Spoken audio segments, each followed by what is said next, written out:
Okay, Ruth chapter 1. I'm just going to begin right at verse 1. And there we find these words. It says, "In the days when the judges ruled, there was a famine in the land." I want to stop. These words are just obviously an introduction, but I think very important. These words give us a time, a place, a specific setting, and automatically a whole number of things are supposed to enter into our mind when we read these words. So the first words, in the days when the judges ruled. I don't know if you know very much about this period of time in Israel's history, but if you turn back one page, you'll see that the book of Judges immediately precedes the book of Ruth. And the book of Judges and the book of Ruth are meant to be linked together. And I don't know if you know very much about the book of Judges, but let me just say a little bit about them. I think the best description I've heard, the era of the Judges, it's something like this: despicable people doing despicable things. That's basically that era, that time. It was an era in which almost no progress was made. Moral progress, political progress, no kind of progress whatsoever. In fact, it's a book of almost just endless cycles. I'd like to, if you don't know the book of Judges, describe these cycles. So here's what happened in the book of Judges. First, God's people who are now in the land would forget God. They'd fall away into sin. They'd start worshiping idols. And they would begin to be far away from God. That's the first step. The next step in the cycle is something like this. God would allow them to feel the consequences of turning away. There would be famine. There would be oppression. They would be handed over to enemies. They would begin to feel what life is like without God. That's the second step. There was a third step. The third step of the cycle was something like this. In their oppression, in their famine, in their terrible circumstances, they would cry out to God, "Oh God, help us." God would then send a deliverer, a judge. That judge would come. He'd deliver them. He'd save them. He'd work to draw them back to God. And when that happened, God would save them. And then for some period of time, there would be peace. And sometimes that peace lasted quite a long time. Sometimes it was very short-lived. But there would be this time of peace where people now will return to God. And then the cycle would start back over. In the time of peace and tranquility, people would forget about God. They'd turn away in sin. They'd turn to idols. Then the same predictable thing. God would allow the consequences of sin to fall on them. There'd be famine. There'd be war. There'd be enemies. There'd be oppression. They'd cry out to God. God would send a deliverer, one of these judges. And then when they were delivered, there'd be peace. And it'd start all back over again. In fact, if you're there, look at Judges chapter 21, which is the last chapter. And I want you to look at verse 25, which is the last verse in the book of Judges. The very last verse in the book of Judges, chapter 21, verse 25, says this: "In those days, Israel had no king, and everyone did as they saw fit." That's really the entire theme of the book of Judges. From beginning to end, people are just going their own way. And from the beginning of the book to the very end, there's no progress made, just this set of endless cycles. And so that's the time frame. It says, in the days when the judges ruled, there was a famine in the land. And so for the characters that we're about to discover in this book, they lived at a particular time in that cycle. Where in this cycle were they? So people had fallen into sin. They turned away from God. They turned to idols. And then what happened next? There was oppression. There was famine. There was consequences. Eventually, they'd cry out to God, but that hadn't happened yet. We're now in the time of famine. And probably, for the characters we're about to meet in this book, it was likely the case that they had spent most of their life living in this time where people had fallen away from God, had turned to idols, and God had now allowed the consequences of that sin to fall on the people, and they were experiencing very difficult times. And anyway, there was a famine in the land.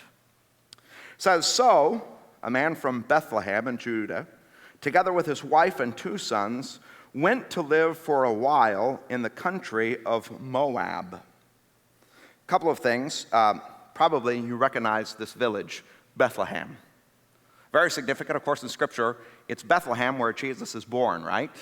That's probably the case where we know it the best, but it plays a large role in many different places in the Old Testament. And there is this man, he's from Bethlehem in Judah, And even the name Bethlehem, I mean, there's an irony here. You might not catch it if you don't know Hebrew.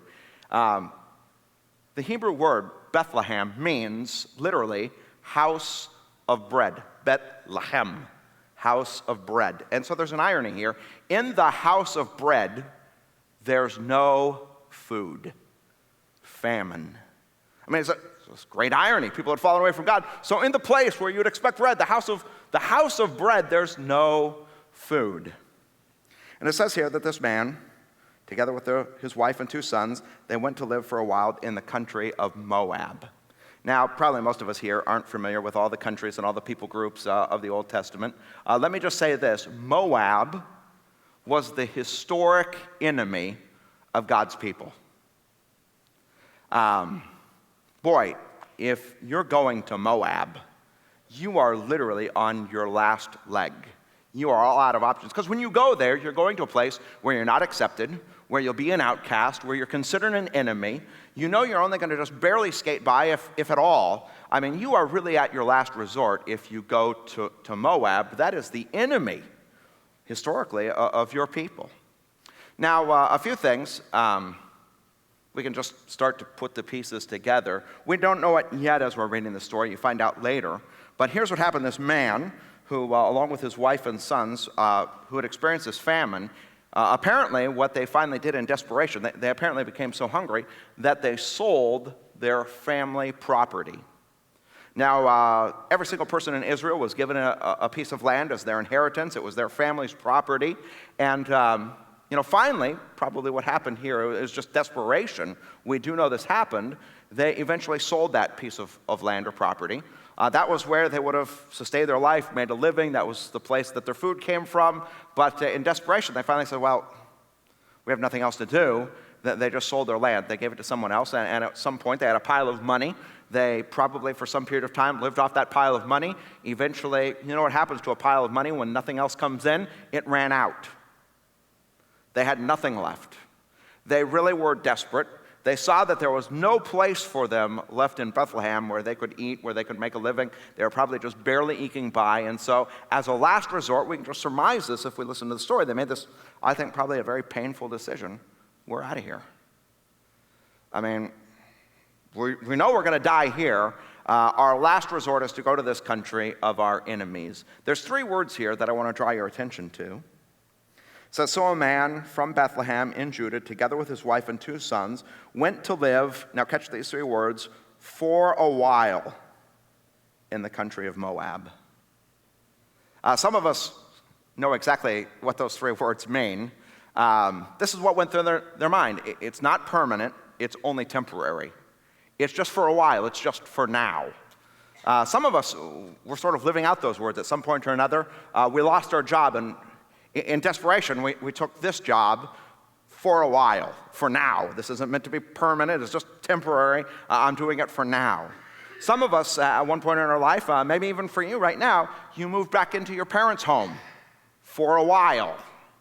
Nothing you want to do permanently. It was only temporary for a while, for now. Some of us who are here today, you may have moved to Florida for a while.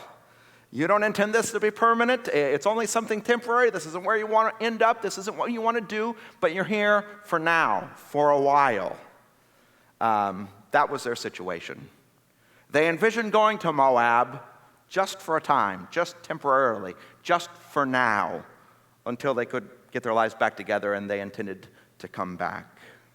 It says in verse 2, the man's name was Elimelech, his wife's name was Naomi, and the names of his 2 sons were Mahlon and Chilion.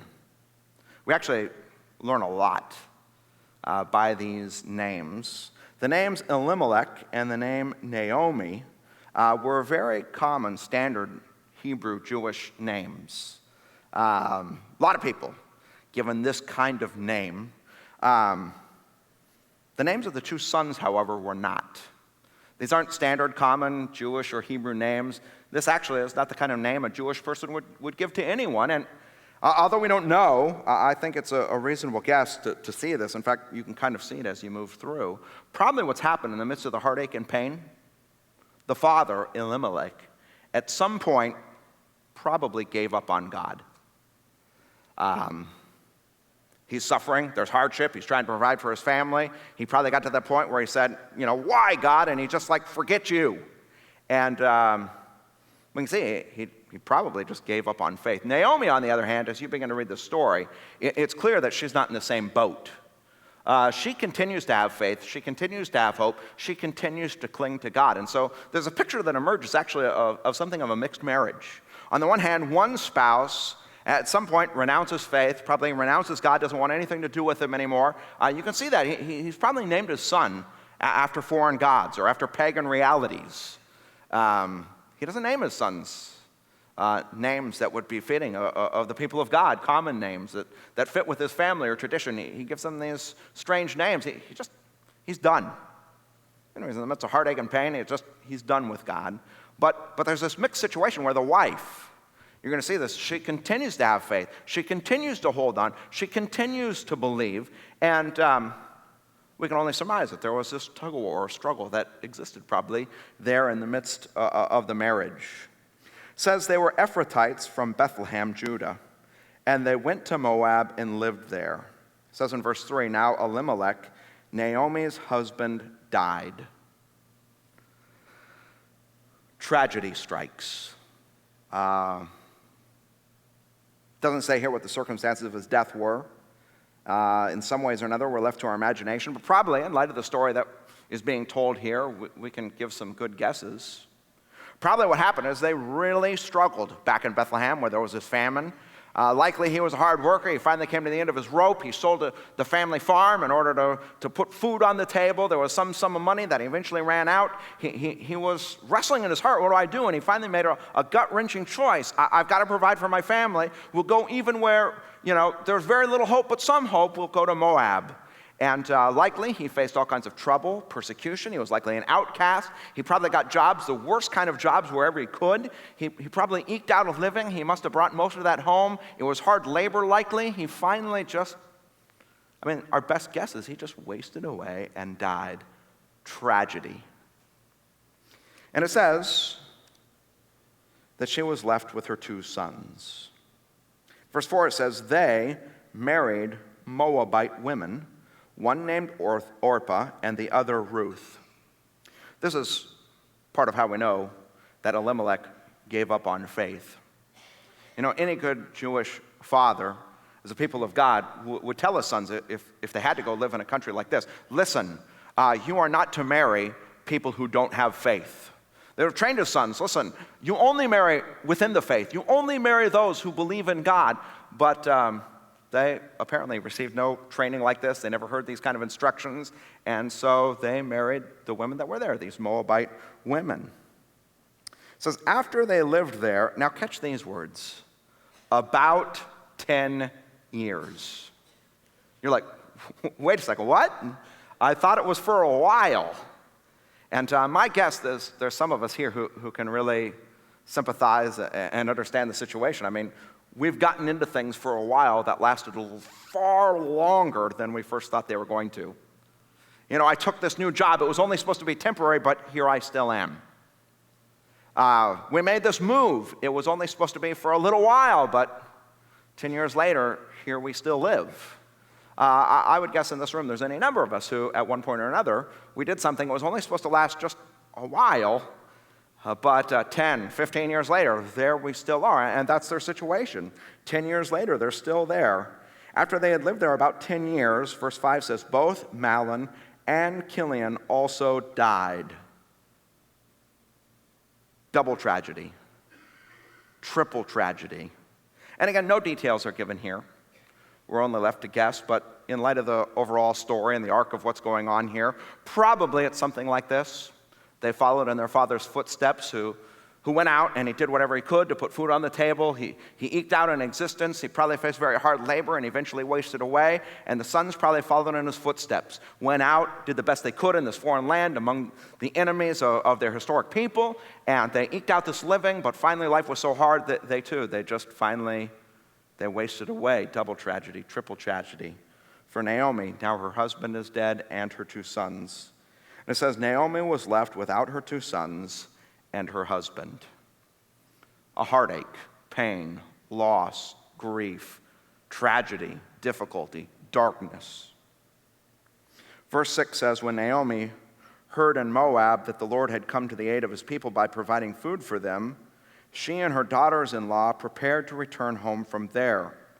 With her 2 daughters-in-law, she left the place where she had been living and set out on the road that would take them back to the land of Judah. Then Naomi said to her 2 daughters, go back, each of you, to your mother's home. May the Lord show you kindness as you have shown kindness to your dead husbands and to me. May the Lord grant that each of you will find rest in the home of another husband. A couple of things are apparent. One, in the midst of all this darkness, tragedy, suffering, heartache, death, she continues to cling to God. When she goes to bless her daughter-in-law, she still invokes the name of God. She gives a blessing. May the Lord show you kindness. She still believes. She still has hope. She still has faith. But that faith, it's withering away. You can see that she recognizes she has no hope. She says to her daughter-in-law, listen, my life is very difficult. I have no hope left. You still have hope. Stay here. Don't come with me. You may still have a life for yourself. Stay here. Now, we're going to skip over some of the next verses. We'll return to them in just a moment. But just to sort of finish out the story, I want you to look down with me at verse 19. Here's how the story goes. She has 2 daughters-in-law, one Orpah, one Ruth. When she says, hey, you guys should stay here, one of them, Orpah, finally says, okay, I am going to stay here. She chooses a better existence, a better life. She stays. The other, Ruth, refuses. She clings to Naomi. She clings to God. She finally, and they're epic words, we're going to read them. She says, your God is my God. Your life is my life. Your people are my people. And she clings to Naomi and stays with her. And they travel finally back to Bethlehem. In verse 19, we pick up the story. It says, so the 2 women went on until they came to Bethlehem. When they arrived at Bethlehem, the whole town was stirred because of them. And the women exclaimed, can this be Naomi? And she says, don't call me Naomi. Now, you need to know this in Hebrew, the word Naomi means pleasant or beautiful. And when she arrives, and they say, is this Naomi? She says, don't call me that. My life isn't pleasant. My life isn't beautiful. That's not my identity. That's not who I am. Don't call me that. In fact, she says, call me Mara. And you probably need to know this as well, that in Hebrew, the word Mara means bitter.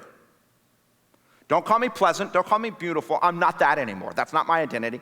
I am bitter. I am an embittered person. I have swallowed a bitter pill. My life is hard, terrible, dark.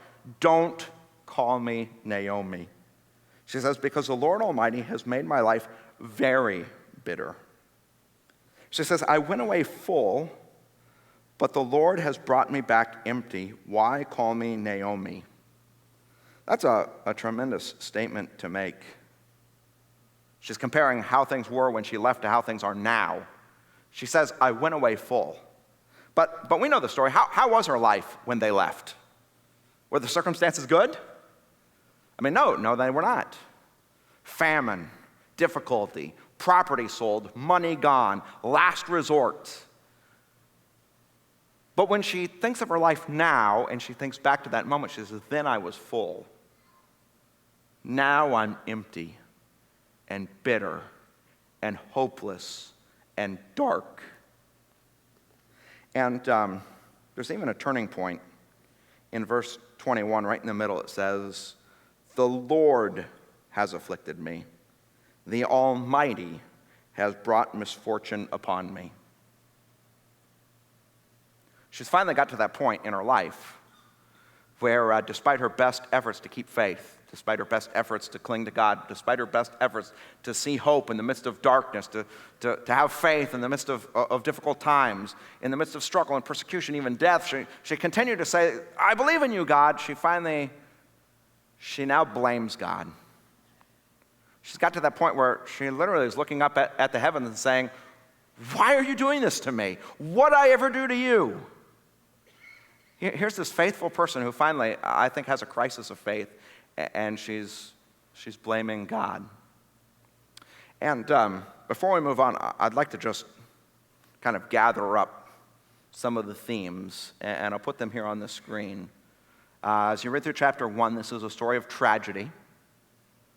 3 deaths, very close family members, the loss of property, the loss of economic hope, heartbreak, loss, no hope, finally giving up, becoming bitter, blaming God. She feels empty economically. She feels empty socially. She feels empty spiritually. And by the way, before we go on, I think it's probably just worth saying this. I told you that this book sort of is at the hinge of the Old Testament, one of the great turning points. I think one of the reasons it's been such a loved book is that if you're a human being who breathes air in and out, at some point or another, it is very likely that you will find yourself in the same or similar place where you are looking up at the sky and you are literally asking, why, God? What did I ever do to deserve this? I think there's a way in which the chords of this story resonate with any one of our own lives. And if you breathe air in and out and you're alive, if you're a human being who lives in a sinful and broken world, at some point, likely, the notes of this chapter are going to resonate in your own life. And it's one of the reasons I think this story is so well loved and understood. Anyway, before we go on, what I'd like to do is I'd like to cheat. Let's look at the end of the story. You know, I think it's helpful. This is the beginning of the story. Let's make sure it gets better. Let's make sure it's worth keeping on reading. Look at chapter 4. We're going to start reading in verse 13. So this is the beginning of the story. I'd like to look at the end of the story. What's the end of the story? Here's this hopeless, bitter woman blaming God. No hope, destitute, lost in darkness. Here's the end of the story. Chapter 4, verse 13 says this: So Boaz took Ruth, and she became his wife. Now, Boaz is really going to play a heroic role in this book. He is really going to be seen as the redeemer, almost the savior figure of this book. And we'll get to that as the weeks go by. So he takes Ruth, and she becomes his wife. When he made love to her, the Lord enabled her to conceive. She gave birth to a son. And the women gathered around Naomi, and they said, "Praise be to the Lord, who this day has not left you without a guardian redeemer. May he become famous throughout Israel. He will renew your life and sustain you in your old age. For your daughter-in-law, who loves you and who is better to you than 7 sons, has given him birth." Then Naomi took the child in her arms and cared for him. The women living there said, "Naomi has a son." And they named him Obed. He was the father of Jesse, the father of David. And if we know the beginning of the story, I just want you to see the end. Here's this old woman who at one point thought she had no hope, who takes a baby into her arms. It's her child. She has a family again. She has a life. She has a hope. And there she is. I just picture in my mind this beaming, elderly woman holding her now grandchild. And by the way, as she looks into this child's face, she sees hope. She sees a new day. The women gather around and they say, "Look at that. Wow, Naomi has a child. Naomi has a son." And by the way, the story is so remarkable. As she's holding this child in her arms, the story makes clear she is holding the grandfather of the great King David. Just as she's holding this child, just proud as can be, with joy in her heart, a new day, a new light, a new life, just beaming ear to ear. That's the end of the story. So we've got this tragic beginning, and then this very hopeful ending. I think now the most important question is, okay, how? How in the world did this happen? What events occurred? How did this come to be? And by the way, when I talk to people about telling their Christian story, giving their testimony, I think this is a very good formula. To start off with how things were before you knew Christ. What were the problems? What were the difficulties? What were the major questions? What was the darkness? What was the trouble? And finally get to the point where you say, now in light of Christ, here's the hope, here's the joy, here's the new life, here's the resolution to those problems, here's the new life I have, here's the forgiveness I found, here's the love I embraced. And, beginning and end, and then the most important part, I think, is what changed it all. How? To talk about how it was that you came to know Christ. What were the circumstances? What was the situations that you felt God's redemption and His new love and His new hope and His forgiveness? So that's what we're going to spend our time on now and in the coming weeks. How did this come to be? We get from this tragic beginning to this very hopeful ending, this unexpected hope. How did it come to be? And, of course, the themes of this book I think are very profound. We can't do it in 1 week, so you've got to keep coming back week by week. But we're going to just get into it, chapter 1. We're going to go back and look at some of these verses that we skipped past and see what it was that God caused to come about and how these circumstances changed. So we've already read verses 8 and 9. We're in the middle of verse 9 where we're going to pick it up. Chapter 1, verse 9. After Naomi tells her 2 daughters-in-law, listen, go back. It says, then she kissed them goodbye and wept out loud and said to her, we will go back with you to your people. That's what the daughters-in-law say. Verse 11, but Naomi said, return home, my daughters. Why would you come with me? Am I going to have any more sons who could become your husbands? Return home, my daughters. I'm too old to have another husband, even if I thought there was still hope for me. You just catch those words. I mean, she now feels totally hopeless. She realizes her life, she swallowed a bitter pill. Her life is ruined. It's over. She says, even if I thought there was still hope, even if I had a husband tonight and gave birth to sons, would you wait until they grew up? I have no hope, but she's saying to her daughters, you could still have a life. You could still have hope. She says, no, my daughters, it is more bitter for me than for you, because the Lord's hand has turned against me. She sees, and you hear the blame, right? She says, you know what? Despite my faith, despite the way I clung to God, He's done this to me. Verse 14 says that they wept aloud. Then Orpah, one of the daughters-in-law, kissed her mother-in-law goodbye. So one daughter, Naomi talked sense into her. Listen, my life is horrible, but your life doesn't have to be. You've got a family here. You have a future. You can marry again. Your life can still be nice. Why come with me where your life will be horrible? Stay. She says, okay, you're right. I'm going to stay. But, it says at the end of verse 14, Ruth clung to her. Look, said Naomi, your sister-in-law is going back to her people and her gods. Go back with her. But Ruth replied, and now these are probably the most famous words in the entire book. She replies, don't urge me to leave you or to turn back from you. Where you go, I'll go. Where you stay, I will stay. Your people will be my people, and your God, my God. Where you die, I will die, and there I'll be buried. May the Lord deal with me, be it ever so severely, if anything but death separates you and me. This is really important and interesting what happens here. Ruth is, if you will, standing at a crossroads. And I hope you can see the crossroads. Her mother-in-law, Naomi, is saying, listen, my life has turned bitter. I've had to swallow this bitter pill. I have no hope. My life is gone. It's ruined. It's over. But it doesn't have to be that way with you. Go back. Go back. And she has this choice. Will she stay with Naomi, or will she return? And I think there are 2 reasons why she decides to stay with her mother-in-law. And let's name those out loud. The first reason is faith.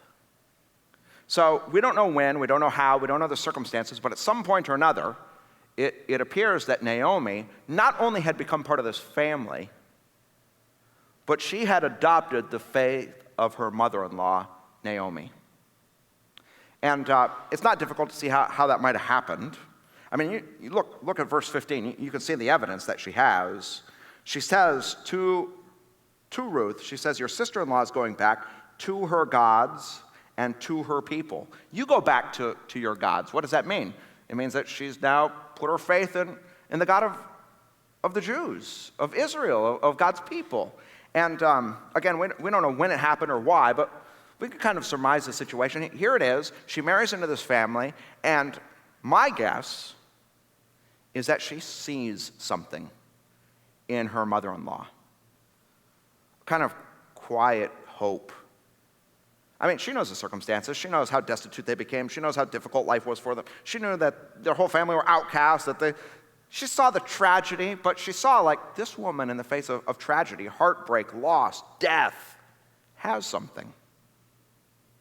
I mean, God's given her some kind of resolve, some kind of hope, some kind of, principle that's compelling.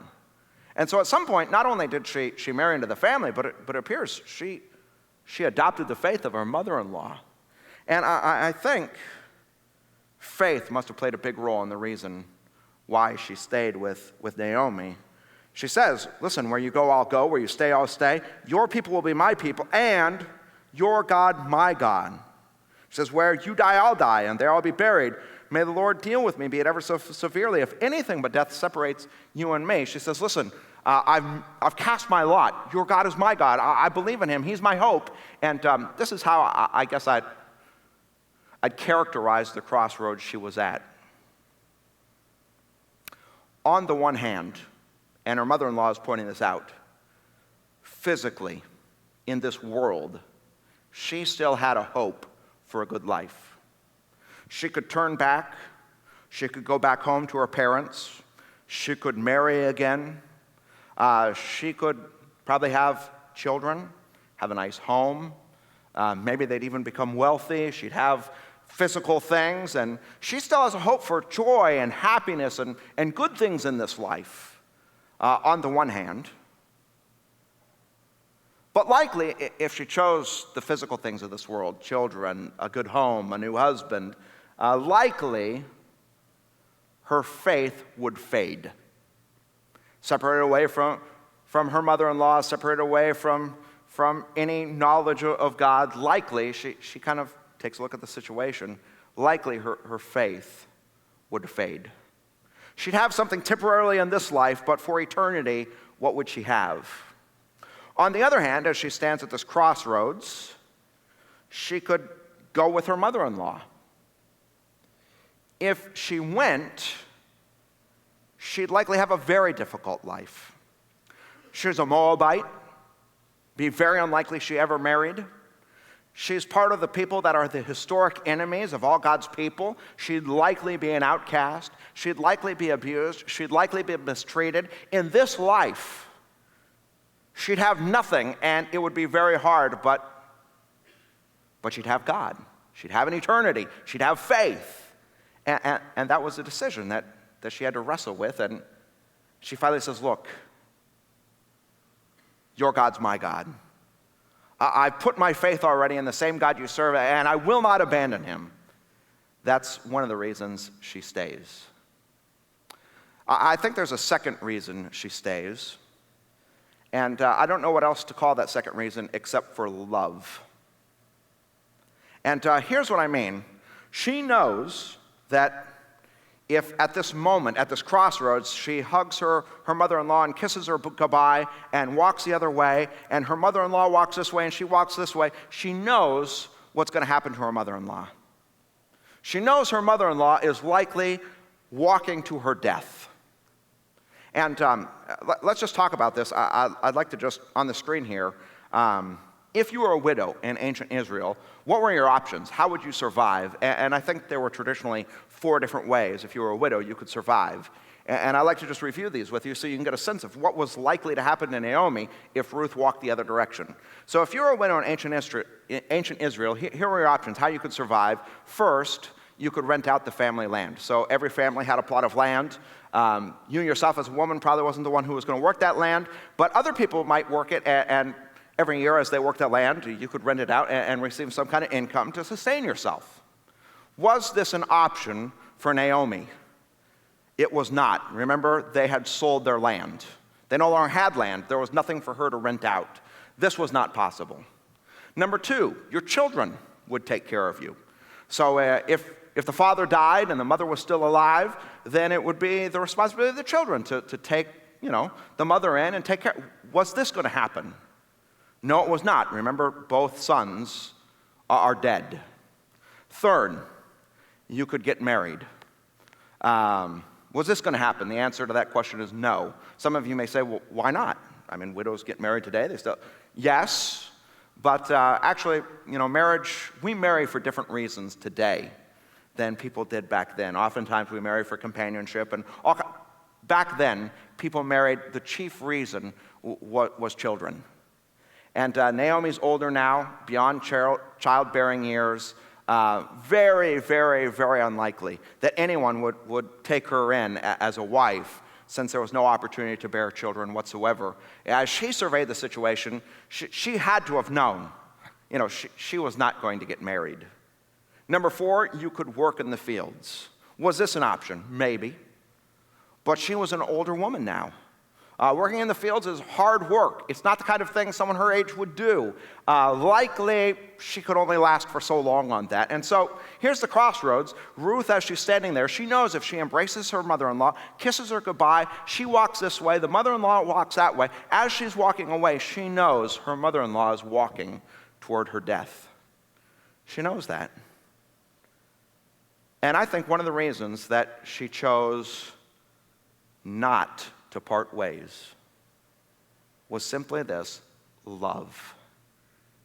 She would go with her mother-in-law in order to provide whatever hope, in order to provide whatever means of living, in order to provide whatever income so that the two of them might possibly live. And now that we've gotten that far, let me just say this. I think especially here in America, we can understand this. Immigration. So many of us who are sitting in this room have immigrated before. We left our place of comfort where everyone spoke our language, where our family was, where everything, comfortable was, and we crossed a border to go to some other land, probably here, right? For some of us, it might not be us, but it might have been our parents or it might have been our grandparents. I mean, we're a group of people that for the most part, we all come from immigrants. And now let me ask you a question. Why? Why do people immigrate? Why do they leave everything familiar and go somewhere new? Why does that happen? A better life, right? I mean, you don't leave your family, your nation, your people group, your language if you think, I'm going to go and have a worse life. The only thing that motivates you to leave it is the hope of a better life, of a better future, of a better reality somewhere down the line. If not for you, then at least for your children. And that's the reason people immigrate. And now that you think about that, I want you to think about Ruth, because she immigrated for a totally different reason. She might be the only immigrant who ever immigrated knowing that for certain she'd have a worse life. If she stayed, she had some hope. She could maybe marry again. She could have children. She could have a house. She might even become wealthy. There'd be lots of joys in life. If she went, she's a Moabite. She's part of the enemy. She's an outcast. She's a single woman. She's likely to be abused, mistreated, persecuted. She's likely to have a very difficult life. In fact, just let's do this. I don't want to get too far ahead of ourselves, but chapter 2. I want you to see this. Look at verse 8. There's this man, Boaz, who becomes the hero of the story. She winds up working in his field. And he truly is the hero of the story in so many regards. She finally, when he sees her, he comes up to her and he says these words in verse 8, "My daughter, listen to me. Don't go and glean in another field, and don't go away from here. Stay here with the women who work for me. Watch the field where the men are harvesting and follow along after the women. I have told the men not to lay a hand on you, and whenever you're thirsty, go and get a drink from the water jars the men have filled." Now here's the thing, in ancient Israel, there were these laws. In fact, you can read about them in the Old Testament. They're called the gleaning laws. Every person who owned a field, they were supposed to leave the outer edges of their field unharvested so that the poor, the foreigner, the widow, could go and harvest and just glean from those fields so they could eke out their living. And likely, when Ruth got there, that's what she did. She went to this field, and she went to the very edges, which were supposed to be left for the very poorest of poor people, and she began harvesting there. But she's on the boundary, and if you're on the edge or boundary of a field, there's another field next to you. And Boaz comes up, and he realizes what great danger she's in. He literally says, hey, don't stay here on the edge of the field where people could mistreat you or harm you. Come here into the center, glean from the middle of the field. And just think about these instructions. He says in the middle of verse 9, I have told the men not to lay a hand on you. Why would he have to give that instruction? Because most likely, what? If they see a Moabite woman single by herself, what's most likely to happen? Someone is going to abuse her. Someone is going to mistreat her. Someone is going to have their way with her. And he said, no, you've got to stay away from the boundary of the field. Come in here to the center. Stay safe.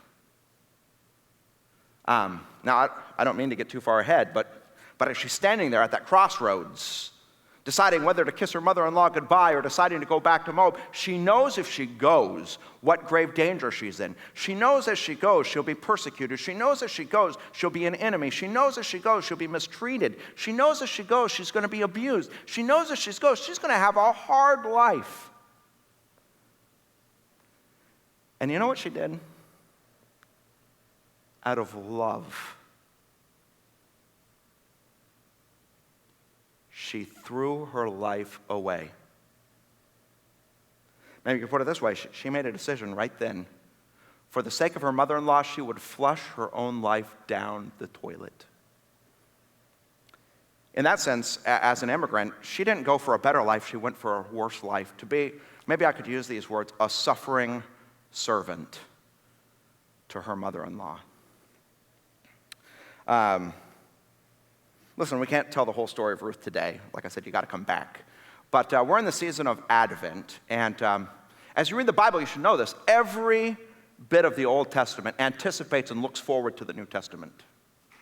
There is just one advanced presentation after the next of the gospel of Jesus Christ. And here, let me do this. I'm going to put a picture here on the screen, a really simple image that I'd like you to just ponder over and think about. From the throne to the manger.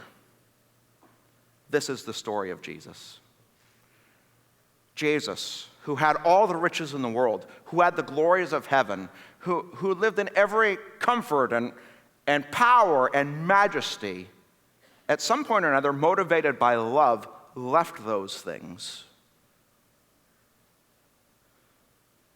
to be born in a lowly manger. The Apostle Paul, describing the coming of Jesus Christ, uses these words, 2 Corinthians chapter 8, verse 9. For you know the grace of our Lord Jesus Christ, that though he was rich, yet for your sake he became poor, so that you, through his poverty, might become rich. I want you to think about those words. From the throne to the manger. We've talked about Ruth, this ultimate immigrant who decided she'd be a suffering servant. She literally flushed her life down the toilet so that Naomi had a chance at living. If she had walked the other way, Naomi would certainly die. And I'd like for you to just think about the contours of the big story, the story of Jesus Christ. We, who are lost in sin and darkness, totally hopeless, unable by our own good works or anything to bring ourselves back to God, we're bound over to death. And what happened? God, motivated by the richest love, left the glories of his throne above, the riches of heaven, and he humbled himself. And maybe I can put it this way. Next to the manger, the cross. He came knowing that he would be persecuted, that he would suffer, that he'd be mistreated, that he'd be rejected, that he'd be treated as an enemy, and finally Jesus came knowing that he would flush his life down the toilet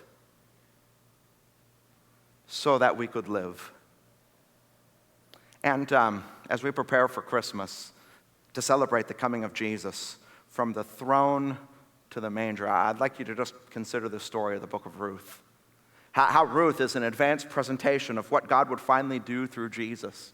How because of God's great love, he would leave the riches of heaven to throw it all away, to suffer, to be treated as an enemy, so that you could be forgiven and brought back to God. And I just end by inviting anyone who's here today who spends time thinking about what this means from the throne to the manger. I just encourage you to put your faith in the very one who came to give his life away so that you could live.